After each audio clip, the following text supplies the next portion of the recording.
Breaking news చూస్తున్నాం. ఆంధ్రప్రదేశ్లో నిన్న అకాల వర్షాలు బీభత్సం సృష్టించాయి. రాష్ట్రంలోని పలు ప్రాంతాల్లో ఈదురుగాలులతో కూడిన కుండపోత వర్షం కురవడంతో జనజీవనం అస్తవ్యస్తమైంది. ఈ ప్రకృతి వైపరీత్యం కారణంగా బాపట్ల జిల్లాలో ఇద్దరు వ్యక్తులు ప్రాణాలు కోల్పోయారు. పంటలకు తీవ్ర నష్టం వాటిల్లడంతో రైతులు ఆందోళన చెందుతున్నారు. బాపట్ల జిల్లాలో వేరువేరు ప్రాంతాల్లో పిడుగుపాటుకు గురై ఇద్దరు వ్యక్తులు మరణించినట్లుగా అధికారులు ధృవీకరించారు. భారీ వర్షం కారణంగా విజయవాడ నగరం అతలాకుతలమైంది. అకాల వర్షాల కారణంగా కృష్ణా జిల్లాలో పంటలకు అపార నష్టం వాటిల్లింది. ముఖ్యంగా వరి, మొక్కజొన్న, అరటి పంటలు దెబ్బతిన్నాయని రైతులు వాపోతున్నారు.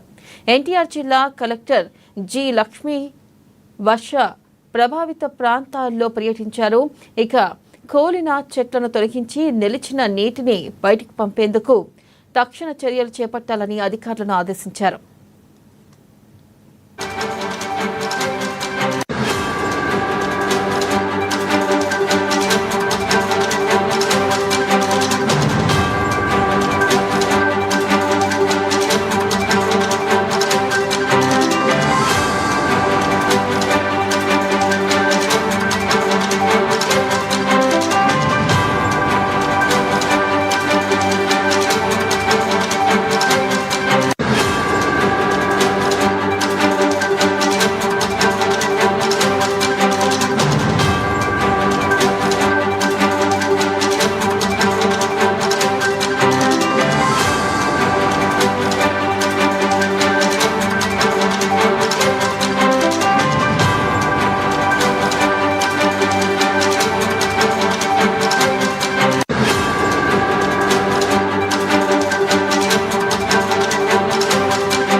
బ్రేకింగ్ న్యూస్ చూస్తున్నాం. ఆంధ్రప్రదేశ్లో నిన్న అకాల వర్షాలు బీభత్సం సృష్టించాయి. రాష్ట్రంలోని పలు ప్రాంతాల్లో ఈదురుగాలులతో కూడిన కుండపోత వర్షం కురవడంతో జనజీవనం అస్తవ్యస్తమైంది.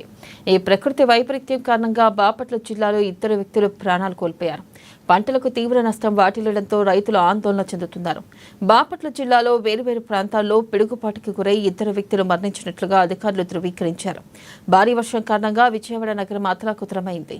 అకాల వర్షాల కారణంగా కృష్ణా జిల్లాలో పంటలకు అపార నష్టం వాటిల్లింది. ముఖ్యంగా వరి, మొక్కజొన్న, అరటి పంటలు దెబ్బతిన్నాయని రైతులు వాపోతున్నారు. ఎన్టీఆర్ జిల్లా కలెక్టర్ జి. లక్ష్మి వర్ష ప్రభావిత ప్రాంతాల్లో పర్యటించారు. ఇక కూలిన చెట్లను తొలగించి నిలిచిన నీటిని బయటకు పంపేందుకు తక్షణ చర్యలు చేపట్టాలని అధికారులను ఆదేశించారు.